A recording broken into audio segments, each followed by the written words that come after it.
And good morning. Welcome to the K-Files. Today with us this morning we've got Miste Strickland, recently retired from Nash County Sheriff's Office. Good morning. Good morning. How are you? Thank you for coming on with us. Thank you. And we've got Captain Sherrod with the Nash County Sheriff's Office. Thank you, sir. I really appreciate y'all coming on and getting an early start this morning, kind of helping Miss Sandra with a little bit of coverage. Take a little bit of time. So how's everything at the Sheriff's Office? Any pending cases, anything going on? No, we're still maintaining the cases we have, and as always, business as usual. So nothing special going on right now. Me and Sandra were talking earlier, and one of the things she wanted to kind of touch on, and I'm glad both of you are here, is she had a couple of questions about with everything going on in Charlotte. Tell the public what is the U.S. Marshal Task Force? What are they tasked with?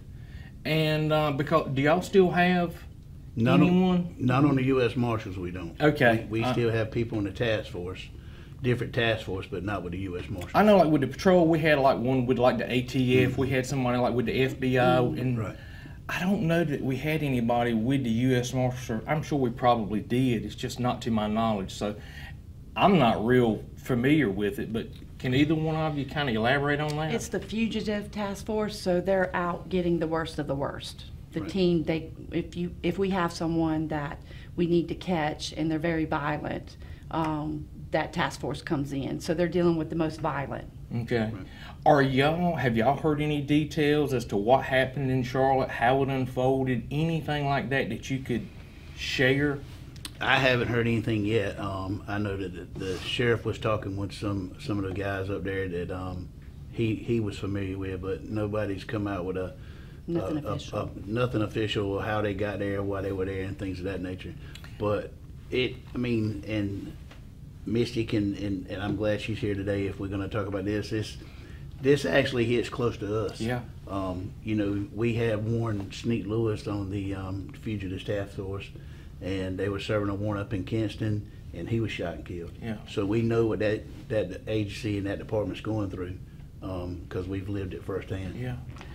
I went to high school with Sneak. He graduated with my brother John. We all used to kind of run around and hang around and pal around together there in Bailey Middlesex area. I think he graduated in '91 with my brother John, and we found our way into law enforcement. But growing up, a lot of people wouldn't have thought I was going to go into law enforcement. A lot of people wouldn't have thought he was going to go into law enforcement. But we found our way.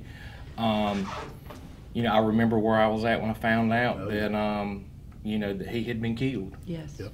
And it's something that we all know, that every morning when you got up and you're tying your shoes, you're putting your uniform pants on, you can't help but wonder, am I going to be the one who takes these shoes off of me today? Am I going to take this uniform off of me, or is someone else going to do it? I know I did. I thought about it almost every day. Well, those guys in Charlotte, they woke up that morning to do their job. That's right. And they did their job. They paid the ultimate sacrifice, unfortunately. But then the next day, law enforcement shows back up to do the same job. Again and again. Again and again. So. And it's my understanding 4 law enforcement officers were killed. Right. And for now, I think I've got a picture of that, and 4 other were shot.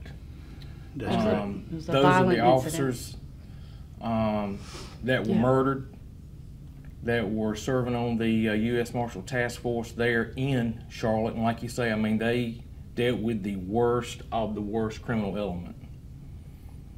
Thoughts and prayers go out to the family members of those and the law enforcement family. I believe Joshua's funeral services are scheduled for tomorrow. I was reading that online earlier. But with today being a national day of prayer, it would be ideal to kind of keep them in your thoughts and prayers. But anyway, have y'all seen what's unfolding in California this morning with UCLA? Oh. There's shots fired, Oh, man. rubber bullets, tear gas, bombs, and everything else going off there. They started infiltrating that at 3 a.m. this morning.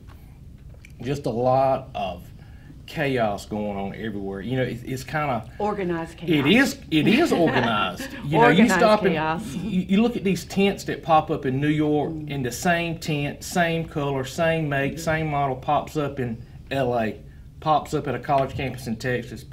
Who's paying for it? It's Exactly. organized. It's organized. You know, you can't tell me otherwise.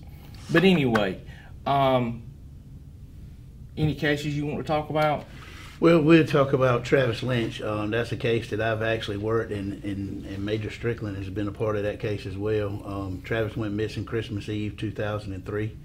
To this day, we have yet to find a car or Travis. And you and I and Tim asked you on the show one time talking about the same case. Yeah. We've been doing this a long time, and it's very rare when you don't find a car.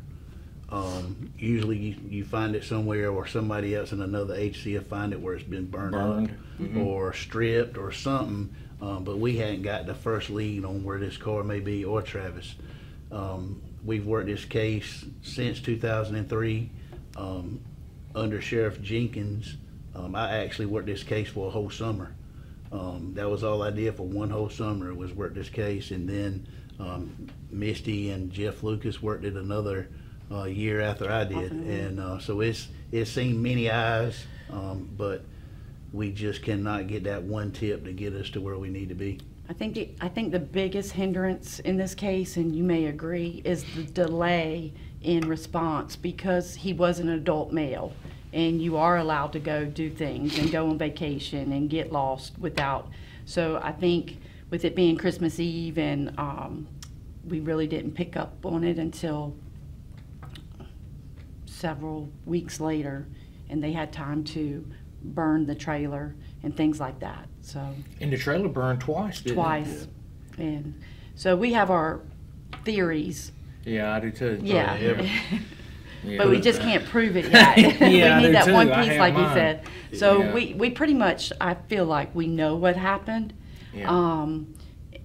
It's just a matter of proving what happened. Or getting someone to talk, and my personal opinion is good luck with that. Yeah. Well, and it's sad because Yeah. you have a mother Yeah. that is grieving her son every single day because he's not found. It's one thing if you can lay him to rest properly, Yeah. but the unknown is, you have a mother out there. Yeah. And you stay in touch with them, don't you?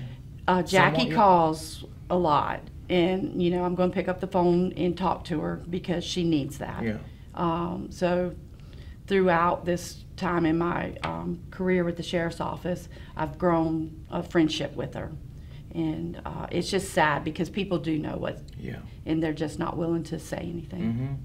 Mm-hmm. But again, we pretty much feel like we know. Oh yeah.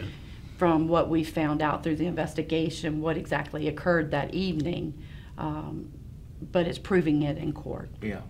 Yeah. What about the other Middlesex case? I call it the Dollar General case. Well, the gentleman got hit by the car. Hit by the car. The Dollar Are y'all General working with case. that? We assist Highway Patrol with it, Yeah. but Okay. it's It's kind of like the hit and run. Yeah, or hit and run. But hit Highway and return, whatever you want to call it. Yeah, but the Highway Patrol is the lead on that, and we helped them the day that call came out. We were down there helping them that day, I went to that call. and yeah. And it was kind of at the city limit sign, wasn't it? Yeah. right You know, there. I had talked with the first sergeant at the time who was stationed here. I think he has since retired. But anyway, it was just that's a bad situation. I believe he got struck by a vehicle from the onset, head on, right? Didn't a vehicle, wasn't it believed that a car crossed the center line and struck him? I think there was some mention. I remember hearing the first sergeant say something about it. He didn't think it was in the same path, I Right. guess is a good way of putting it. But so yeah, that's the only other way I know you can do it. Okay. Any other movement on what I call the Barber case? No, we Sandy Cross. still waiting for some tips to come in Randy Colgrove.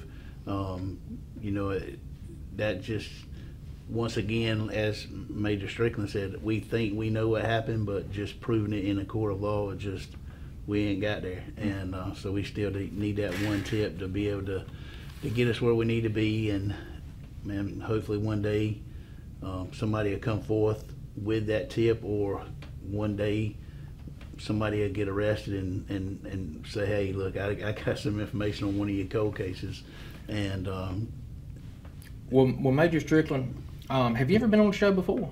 I have. Okay, so you're familiar with Team Cold Case, what we do. There's a pot of up to $15,000 cash that we pay people. For anybody that's kind of tuning in that's not familiar, we pay up to $15,000 cash for tips. You know, we try to solicit tips from the public that would lead to a break in a case like we've been discussing this morning, like the Cold Grove case, things like that. I mean, this book is full of them. Yep. No questions asked. I mean, call Twin County Crime Stoppers, call Team Cold Case, message them on Facebook. We've actually had cases solved from people messaging fighting crime. Yep. You know, look, if you know something, say something and get paid for it, and remain completely anonymous, up to $15,000. And I mean, it's obvious that it works. You know, we solved the Deborah Dean's missing person for 15 years from a tip to fighting crime, and to this day, fighting crime doesn't know who that was that gave the tip, and that person called us, gave us the tip. We jumped on it, and within 2 weeks' time, we went in the backyard digging up and found Debbie, who had been missing for 15 years. What better incentive than cash? I mean, and so, you know, and people still don't know who that was that gave the tip. So it's completely anonymous. You can call CAT with Fighting Crime and all the other organizations that you said. And the good thing with this organization is that you're going to get paid in 24 hours. You don't have to wait for it to go to court or somebody to be arrested and get convictions and things of that nature, as some of the other organizations do.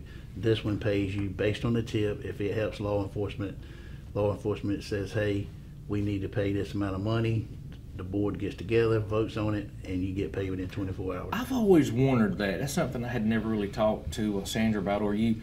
Who puts the value, who assigns value to a tip? Well, law enforcement. So if it would be a Nash County case, I would look at the case, determine how valuable that case was as far as where it got us in the case, and then just, you know, talk to Edgecombe and other people on the board, other law enforcement agencies on the board, and just say, hey, what do you feel like a value for this would be? And we come up with a number, and then we take it to the board, and sometimes the board will say, I think that's too low, or it could be too high. And then once the board agrees to it, Sandra goes to the bank, gets the money, gives it to law enforcement pays, and nobody knows who it is. So it is in cash? It's in cash. There you go, folks. I mean, if you know something, say something. Share that tip, get paid. Well, if there's nothing else, we're going to take a break, come back, and we appreciate you coming, Captain. Not a problem. And welcome back to the K-Files. Our guest today is Miste Strickland, retired major with Nash County Sheriff's Office. We go way back. I've known you upwards of about 30 years. Absolutely, yeah. I believe you came to work with the Sheriff's Office while I was there. Okay, yep. I was there in 97, Yep. 98, and the beginning of 99. So how are you enjoying retirement so far? It's great. I've been traveling a bit, and I see that on Facebook. Yeah. So it's a little awkward because I'm so used to the adrenaline side, so I'm having to back myself down a little bit. But the traveling and just exploring. I saw you and Murphy in New York.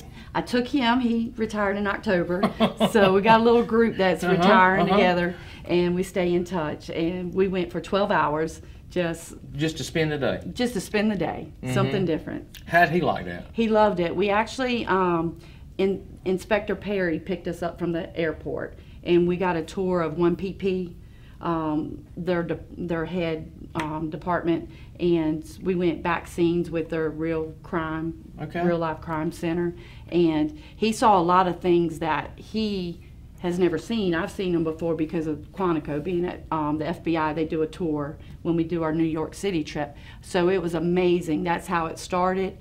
We just walked for 12 hours and explored and flew into New York that morning and flew out that evening. I didn't even recognize him with the beard. I hadn't seen him in a while. We went to BLET together once upon a time. But it looks like y'all had a good time. I see where you and Tim recently just got back from another little trip, what, Colorado or California? Lake Tahoe. Lake Tahoe. There was a conference up there with the NA. Basically, I went up there for a couple of different training sessions. Life After the Badge was one of them. It gave a lot of resources for once you've retired. And then also, I'm real interested in artificial intelligence, and they had a whole series of training on that, which is pretty neat little deal to start thinking about because it's already here. Yeah. And we're going to have to embrace it, and we're just got to figure out how law enforcement is going to utilize it and embrace it. Yeah, technology. I was asking my son the other night something about I needed to come up with a sentence. Yeah. Kind of like a mission statement, but in just a sentence. And I was like, hey, help me. He's like, hold on a minute. Blah, blah, blah, blah, blah. Yeah. Spoke into the phone. And he's like, here you go. And he used an AI app to write that sentence.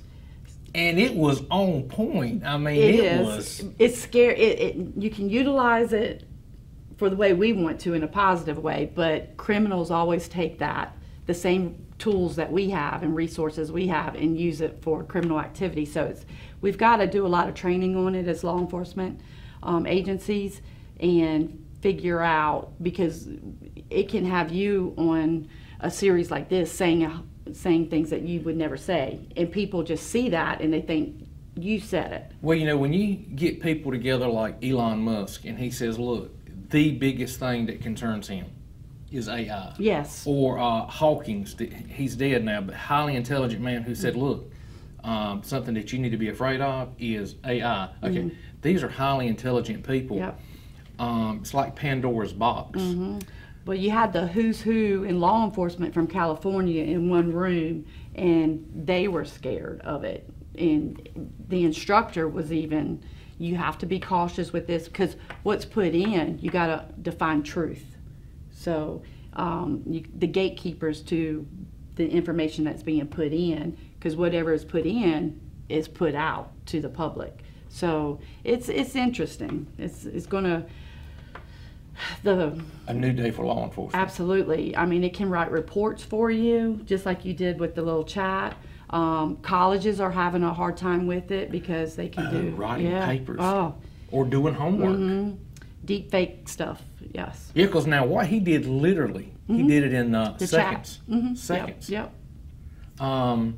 Okay, well, have you got a bucket list together about different places you want to go, see, do? I know I did. I did that when I retired. Yeah. Have you? I do. So my son has been in the military almost 5 years.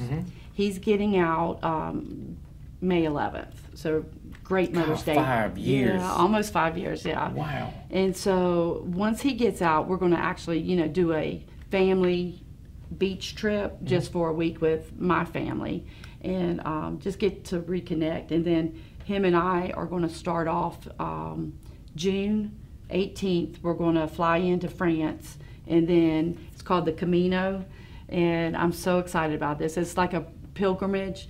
He was going to do the whole thing with me. It would take usually about 32 to 40 days, depending on your rest days. Right. Walk from France to Spain.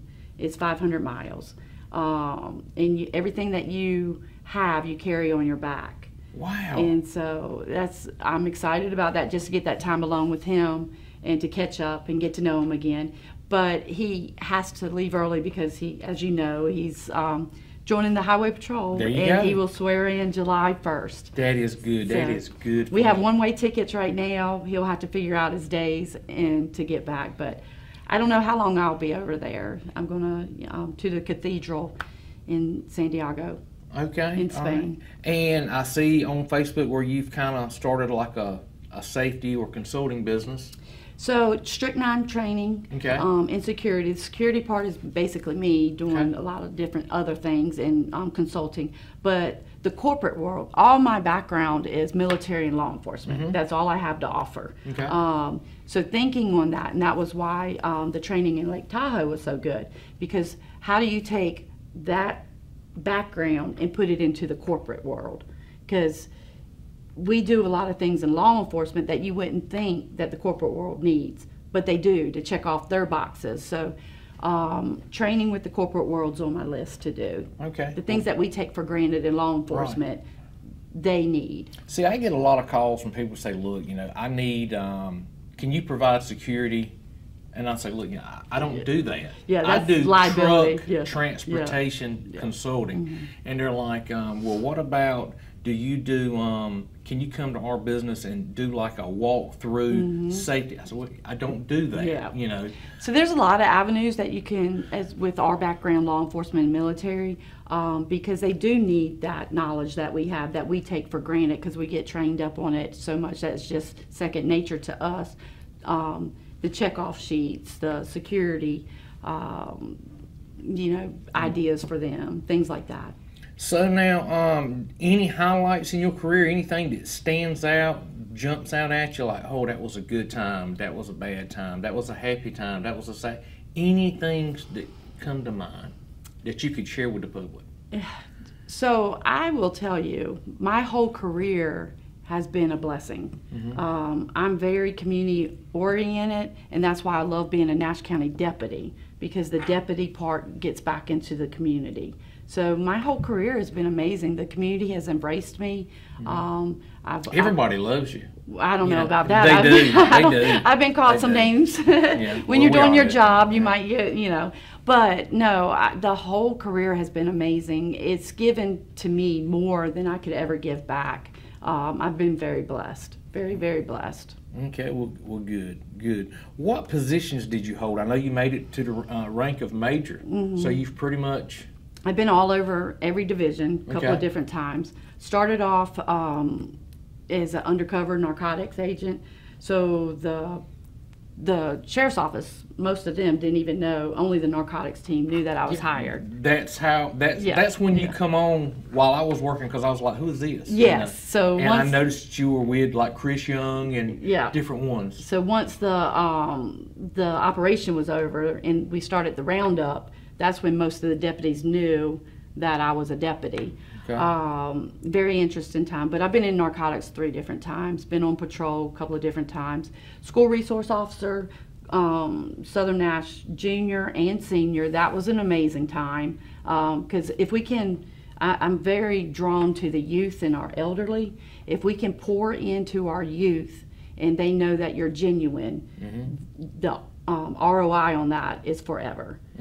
Because I still have kids, and they're grown adults now, reach out to me. I'm sure you do. And I absolutely, that time in their life is so vulnerable. And if you can get involved with the youth and, maybe have that positive impact. You might not know for years. I've had one recently call me, and he's in Las Vegas. It was one of my hard cases, and he had gotten in a lot of trouble, gang affiliated. He was so excited. He called my number. He was so excited that it was the same number, and he wanted to just tell me that he is doing very well, that he has a business and he has a family, and he just wanted me to know that he was okay. And to me, that's priceless, and that's why I say my career was amazing, because you can't give me enough money for that phone call. That phone call was priceless to me. He's doing great, and evidently an impact for me, because he wanted to share that with me. I saw, Pernell, the pictures from her retirement. It was well attended. I don't know if we've got those photos that we can share, but let me tell you, you had a big, there you are with Sheriff Stone. Now, yes, he's afforded me so many opportunities from just his time in as sheriff. He put me through the FBI Academy, or nominated me for it, and I was able to go. And he's just a great guy. He was my captain on the patrol. Yeah, good guy. Gangs, guns, and drugs. Yep. He's a crime fighter. And then that's part of my family there. Without my husband and my daughter and my son, I could not do this job because they were the support. But the girl to the left, her name's Ella, she was she's a civilian, but she was one of my first partners in undercover. I got to enlist her, and she signed, all the proper paperwork, but we went out and did a lot of undercover stuff at some of the bars around, and got a lot of drug trafficking. And of course, Keith, Keith Corbett. Oh, yes. I love Keith. He's a deputy, reserve deputy with us. He retired with us. And Jared Allison's mom. It's like a big family. Yeah, you Jared, we lost him. His mom came. Mm-hmm. And then Tim's sister, my sister-in-law, and nieces. My dad and my side of the family had already left before the picture. So that's the thing. At the end of the day, your know, and friends help you through all this. That's right, yeah. And you served under 3 sheriffs, right? Yes, absolutely. Grimes, Jenkins, and Stone. Isn't it amazing, all good people, how everybody's leadership style is different? Every one of them is different. And, they are different. Yeah. Sheriff Grimes hired me. He, I had just got out of the military, and I just, very naive with the civilian side, even though it's law enforcement. And I guess he saw something in me and gave me a chance. And for that, I'll be forever grateful, because that's what started this career. Sheriff Jenkins came in, and a different leadership style. He kept me and allowed me to grow. And then you have Sheriff Stone, who has just, under his leadership and guidance, I've soared because of the opportunities that he's given me. Well, Jenkins was classic highway patrol leadership. Yes. Classic, by the book. Okay. Jenkins, not Jenkins, but Grimes, I tell people, as far as a politician goes, probably one of the, how do I say this tactfully? He was a very good political sheriff, okay? I give him credit for that. He brought us to the 21st century, fingerprint machine, reports, uniforms, started getting us a little bit of where modern day law enforcement needed to be. Jenkins, delegator, but classic leadership style like the Highway Patrol. People came to me when they said, look, man, I think Stone's going to be our sheriff. I said, look, let me tell you something. As long as you like to work, as long as you like to hustle, you ain't going to have no problem with Keystone. Right. Now, if you are lazy and you don't want to do your job and you want to hide and not do what's expected of you, you're going to have a hard time working for Keystone. You'll get weeded out quick. Yes, you will. But all 3 sheriffs, I owe this career to them, and I learned from all 3 of them. I did too. Think the world of all of them. Well, look, thank you so much for coming on. I have really enjoyed this, and I hope you'll come back. Thank you for the invite. We could pick the conversation up and probably do a whole hour. Yeah. But thank you for coming on. I appreciate the invite. But we're going to take a break, pay some bills, and we'll be right back.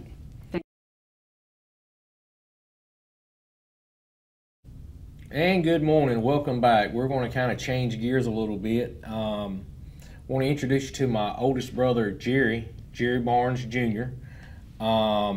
We had a little bit of free time to kind of play around with this morning, and I extended an invitation to him and my brother John. John was coming, but he had some things kind of come up last minute this morning. But just wanted to introduce you to, like I say, my brother Jerry, owner of Jerry Barnes Electric here in Rocky Mount. And you might hear me slip up and call him Quimby, but if I do, just know that's just a name that it's his middle name. Well, Quimby, one of the things that we do here on the K-Files, as you might have heard earlier, is this book is full of a lot of cold cases from Nash, Edgecombe, Wilson County. And we pay up to $15,000 for information that might help law enforcement solve a crime.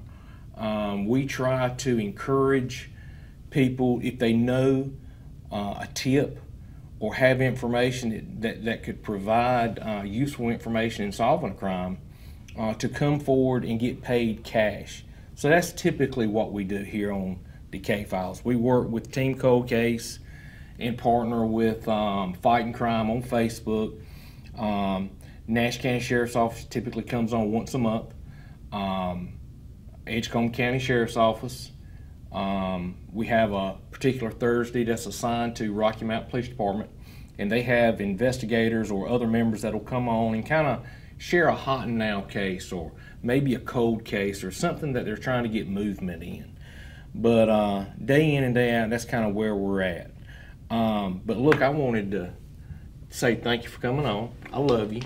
Sounds like it's a wonderful program. Yeah, yeah. I mean, we've actually done a lot of good here in the county.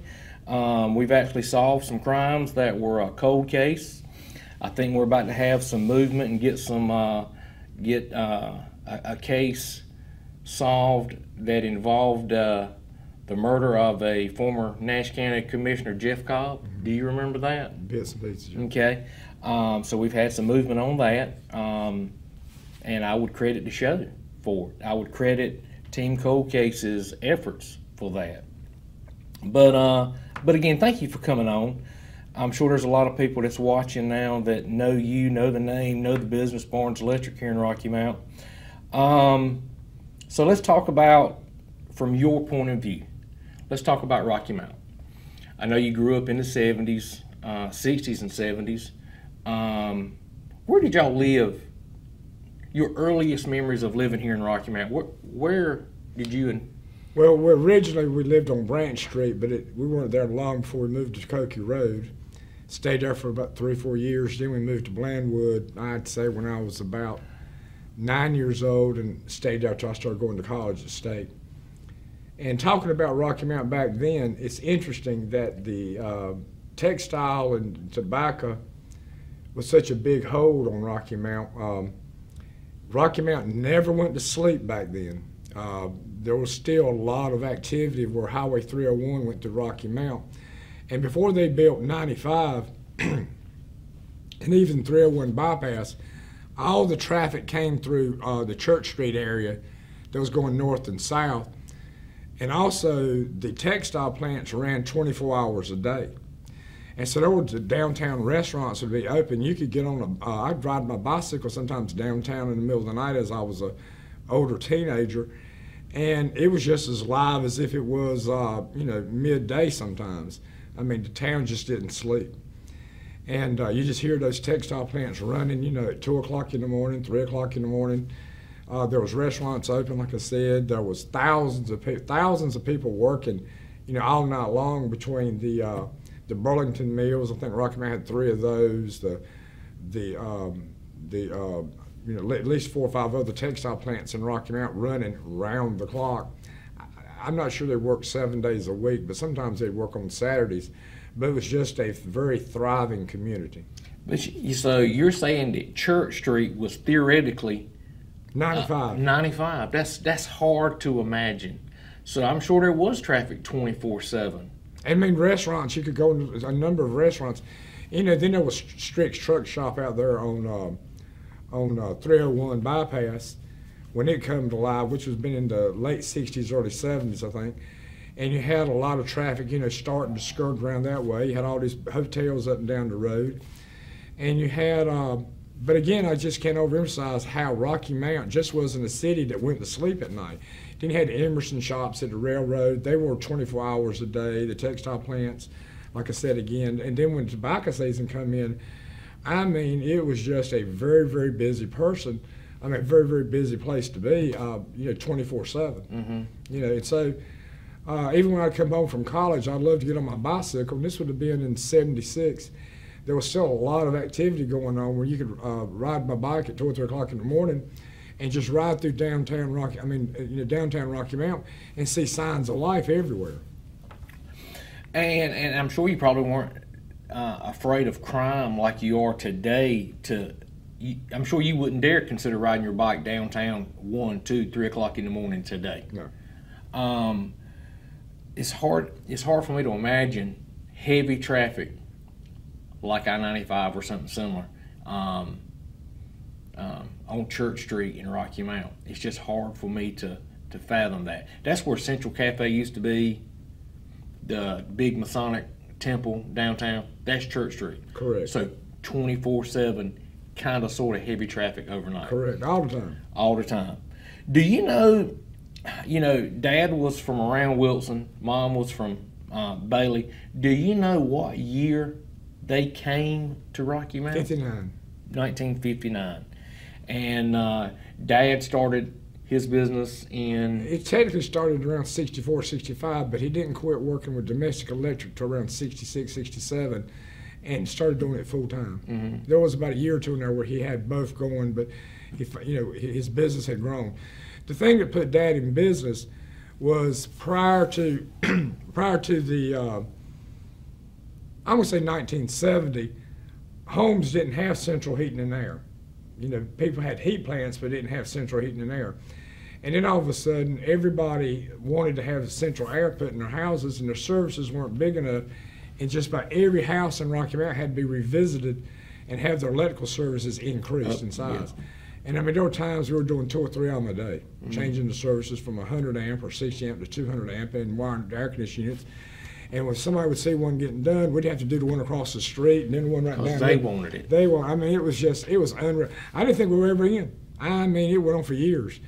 And then, and we weren't the only ones. There was Snooky Proctor and Vernon Proctor and a few other guys back in the day. And but like I said, this town was on fire trying to get all the houses rewired. Now, did Dad do more or less residential, or it was interesting? He did he did a lot of line work for a company called Chris Power Company, and I started climbing poles at 14, 15 years old. And then we did work down there. They didn't have their own utility crew, and Dad had a lot of experience climbing poles and doing high voltage work. So we were their service people. We would get the poles delivered. We would go to work at 3 or 4 o'clock in the morning and dig the holes for the poles, and then a crew would come in and help us set them up with ropes and spikes and set the poles, and we would climb them and pull the wire through them. I mean, back in those days, we didn't use bucket trucks. Now, at what point would you say that this really ticked up, that this like peaked as far as what you're talking about? Because as far as electrical construction goes, residential, or would you say it's always pretty much been consistent? In what respect? In respect to like Dad's business or your business. Well, the business has always and still is in a state of flux. There is no, I mean, like right now, everybody's going solar, everybody's going, you know, to electric car charging, LED light fixtures. LED lights has had a tremendous impact on loading. One thing that happened was all the heavy industry, a lot of heavy industry left the area, like Texfi. When they left, I've heard that they were almost $1 million a month customer of the city of Rocky Mount. But you had the same thing happened with Burlington Mills. And it created a little bit of excess capacity for a lot of growth for residential and light commercial use here. But so you didn't see a lot of growth in infrastructure, but you did see a lot of transitioning type loads starting to occur. You know, the homes started getting bigger, the area started expanding, a lot of urbanization started getting created. And a lot of big industries, different types, like which was Abbott's and Pfizer and Consolidated Diesel. I mean, you still had big businesses coming in, but it started being a little more spread out. We're not localized in the cities like had been done before. Okay, that's interesting. We're gonna hold that thought. We're gonna take a break, pay some bills. Stay tuned, folks. We'll be right back. And welcome back. One of the things, anybody tuning in, my brother Jerry Barnes, we were talking off camera, talking about population. And I don't know if you're aware of this or not, but it was brought to my attention, talking about North Carolina's population. We're somewhere around 11 million people right now in North Carolina. And they're saying that North Carolina over the next 5 to 6 years is going to be a population of over 15 million. That's more than the entire population of South Carolina coming to North Carolina within the next 5 to 6 years. That's hard for me to imagine. We're 11 million people, and we're going to grow by more than 5 in the next 5 to 6 years. Where are these people going? I mean, where are they going? Well, you've got a lot of urbanization starting to occur. You know, especially we see a lot of it going on here in Red Oak area and out there close to Bailey and all. I mean, that's just a localized. You have entire communities just springing up. You know, that's just it just blows my mind. I know Freddie, you know, running for county commissioner. He's like, JP, do you understand that the number 1, number 2, number 3 places in Nash County that permits are being pulled for are in southern Nash County. So that means it's people that don't want to live in Wake County. They work in Wake County, but they either don't want to live in Wake County or they can't afford to live in Wake County. They're coming to southern Nash.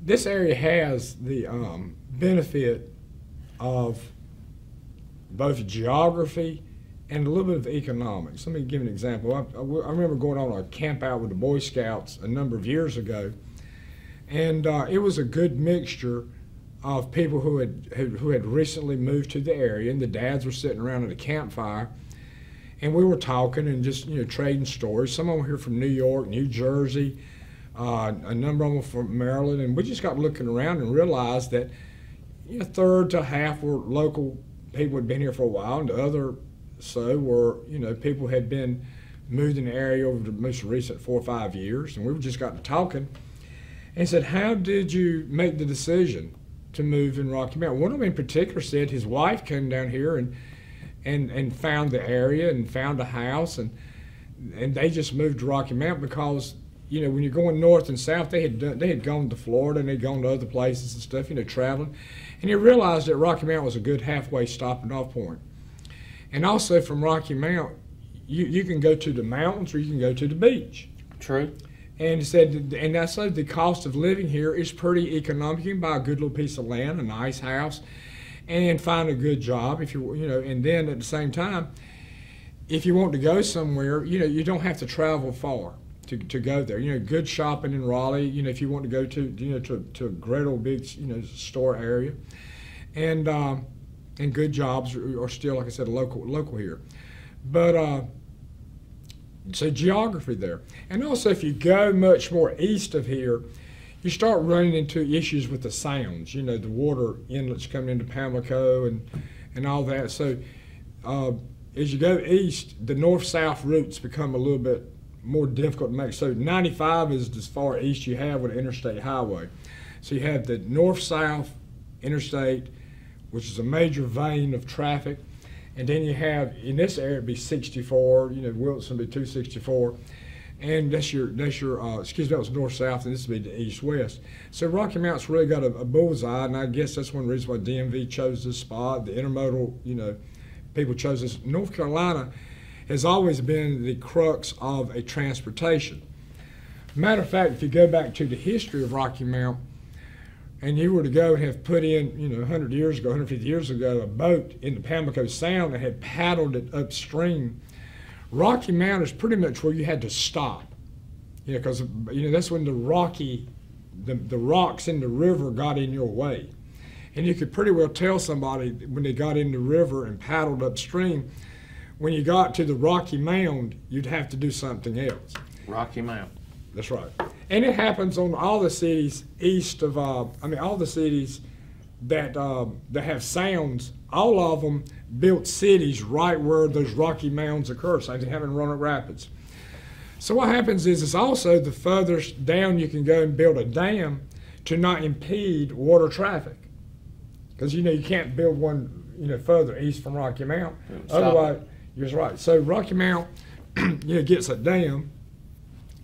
It gets mechanical means to make, to mill the cotton products, and that was Rocky Mount Mills. And it also enhances a way to build up a bowl of water for the area to use, like a small reservoir. So that's what happened there. And during that period of time, Falls Road becomes downtown Rocky Mount. During that, because that's where your post office is at. Mm-hmm. And then later on, just before the Civil War, they started the railroad, and they built it just after the Civil War.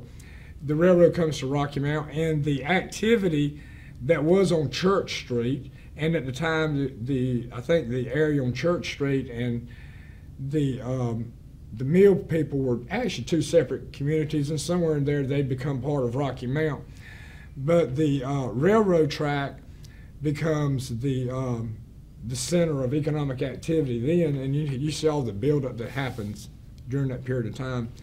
And I think Rocky Mount gets its it becomes a city somewhere around 1867, just after the Civil War. You know, when I was in high school, something come up of talking about Rocky Mount and a bridge needed to be replaced or repaired, and Edgecombe County wouldn't. Yeah, I think it's the one on Falls Road. It's right beside the mill, and that at the time was the Edgecombe County line. County line, and so the General Assembly moved the county line to the railroad tracks, and then Nash County picked up the tab for the bridge repairs. So that's when the county line shifted from basically the river. Correct. To the tracks. Correct. See, that's just interesting. That's a little an oddity that I didn't know until I was in high school. I found that neat and amazing. There's a lot of history all around us that people just like I didn't know about Church Street. Well, Rocky Mount has been a product and a blessing of the transportation needs of the larger area. It's been the bullseye for many, many, many years. I mean, products coming up the river, stopping at the Rocky Mount, the textiles needing to get stuff down, the railroad tracks coming through, the highways. Rocky Mount repeatedly becomes a bullseye because of its geography of being an intersection for many modes of transportation. Just like the intermodal hub now, current day. It's just an extension of how Rocky Mount got its name. And from what I understand, they're going to run 64 as an interstate up to Hampton Road, Virginia. Isn't there a port up there? Correct. It's just interesting. A lot of interesting. You mentioned Boy Scouts. Would you say that Boy Scouts played a role in where you are today? Oh yes. I mean, half of my friendships have to do with Boy Scouts. The Boy Scouts has enhanced several of my business relationships. It has. We've gone and met a lot of people. Through different types of Boy Scout activities. I would dare say Boy Scouts is probably one of my best recreational activities and personal growth things, and give me the ability to participate in other people's growth and young men watching them grow. You were an Eagle Scout here in Rocky Mount. What was the troop you were in? Well, I was in Troop 317 for a long time, and then I moved over to Troop 40, and actually was in Post 40 as an Explorer Scout, and so I got my Eagle as an Explorer Scout, okay. Post 40. I didn't know that either. Both my boys are, my older boys, as you know, is Eagle Scout. And I tell folks all the time, one of the best things Mom did for me was to get me involved in scouting. Oh, yeah. Absolutely love it. Some of my best memories, childhood memories, are a result of that. In the Red Oak area, when we started a Cub Scout pack, I remember going, I called up, I think his name was Bittinger, I called him up and said, look, I've got my two boys, I need to get them in Cub Scouts. And I said, he says, we're having a roundup, meet at the schoolhouse. So we went to the schoolhouse, and I'm sitting in there, and he's doing his, he had filled up the auditorium or the cafeteria. And then he stands up and introduces me as the new Cub Master. And I hadn't been in Scout scene for 6, 7, 8 years. We ended up having 120 Cub Scouts out of that area that night. Wow. And I mean, and then we went camping at Madoc Mountain, and we done this family camping, and the people said we had brought in about 300-400 people to go camping on one of our first campouts. Well, that was a good feeling. It was a good feeling. It was a good feeling. Well, man, the hour has flown by. I'm gonna have to have you back because there's so many topics here I wanted to talk about that we didn't even get to. I mean, the time's flown by. Again, I love you. Thank you for coming on. Thank you for finding the time to do this morning. I want to thank everybody for tuning in. Tune in with us next week, next Thursday. Miss Sandra will be back, and we'll see you next time. Thanks for coming, brother. Thank you.